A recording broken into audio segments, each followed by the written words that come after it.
Ce garçon noir est quelque chose d'autre. C'est l'homme le plus rapide du monde.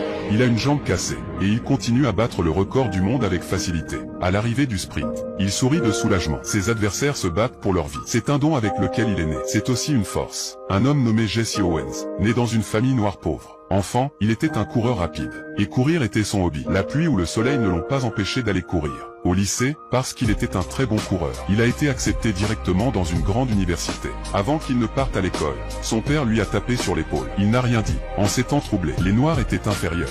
Peu importe qu'il soit allé dans une bonne université. Il est venu à l'école en costume. Ses camarades de classe l'ont tout regardé différemment. Parce qu'aux yeux de l'homme blanc, les Noirs ne méritent pas de porter des costumes. Et quand il s'agissait de se doucher dans la salle de bain, les Noirs ont dû aller au bout de la ligne. Jesse a toujours supporté ces inégalités. Il savait très bien, pour les impressionner, il devait être le meilleur qu'il pouvait être. Heureusement, le destin a été juste. Jesse a rencontré la seule personne, l'homme qui pourrait changer sa vie. C'était le coach Larry Snyder.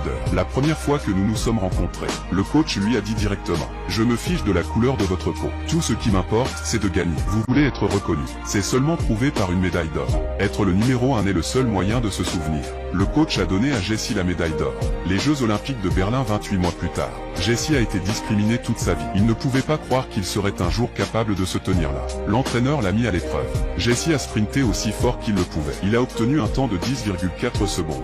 L'ami du coach lui a demandé pourquoi il était heureux. Il ne gagnerait pas à cette vitesse. Mais l'ami de l'entraîneur ne savait pas. C'est un moment pour lequel Jesse ne s'est pas entraîné. À partir de maintenant, le maître et le disciple ont commencé leur plan pour gagner le championnat. Larry Snyder était très strict avec son entraînement.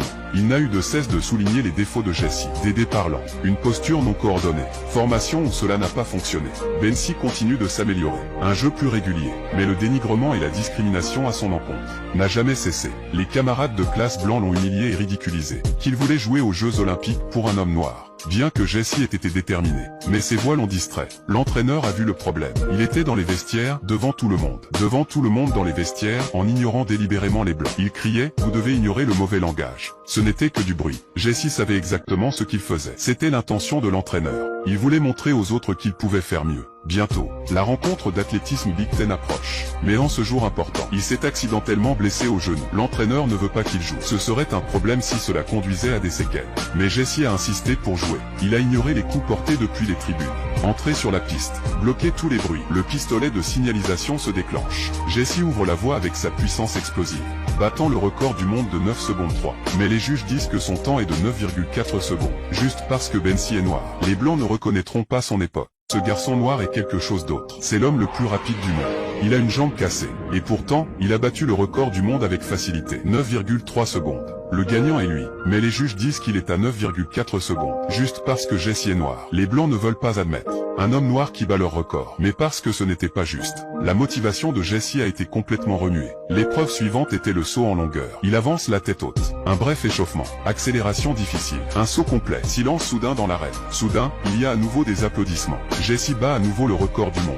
Et ensuite le 200 mètres. 20,3 secondes. Un autre record mondial. Puis le 225 mètres et 22,6 secondes. Un autre record. La foule dans les tribunes a commencé à se lever et à applaudir. Ce garçon noir est une légende. En seulement 45 minutes, 3 records du monde d'affilée. Il a été à la hauteur de ses entraîneurs. Et il a fait ses preuves. Mais une fois qu'il l'a fait, Jesse, il est devenu fier.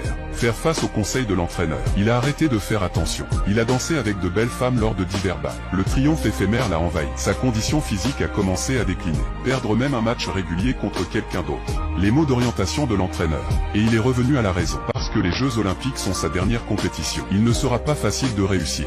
Il y avait un obstacle après l'autre à surmonter. L'American Negro Association a contacté Jesse. Il voulait qu'il se retire de la course. Rejoindre le peuple noir du pays dans sa lutte contre le racisme. Boycotter les Jeux Olympiques. Jesse commençait à hésiter. Maintenant, il avait un choix à faire. D'un côté, il y avait son rêve de faire du sport. De l'autre côté, il y avait la pression de la société. Quand le coach a découvert la situation, bruyant et en colère contre lui, en criant que je n'ai jamais été quitte avec ça, Jesse dit que le coach est blanc. Il est vrai que le coach aurait pu se passer de cette. Mais en tant qu'homme noir, Jesse avait peur de perdre.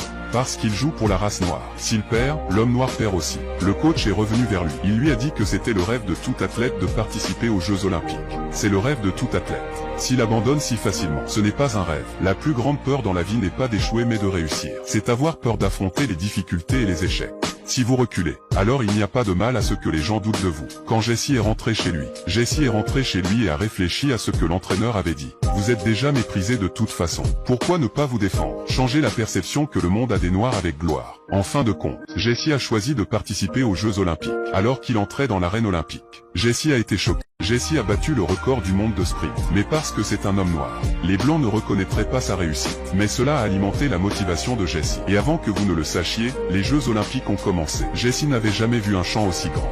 Il y avait des centaines de milliers de spectateurs qui regardaient. Jesse s'est dit qu'il devait bien faire. Préparez-vous pour le 100 mètres. Le monde a semblé se taire pendant un moment. Et puis le pistolet de signalisation se déclenche. Jesse est comme un éclair noir. Fonctionnement à pleine vitesse. 10,3 secondes. Le record du monde est officiellement battu. Et les hommes blancs sur le terrain l'ont encouragé. Mais les chefs d'État ne sont pas contents. La race noire, qu'ils méprisaient tant. Ils ont été giflés. Ils accueillent les Jeux Olympiques pour montrer leur supériorité raciale.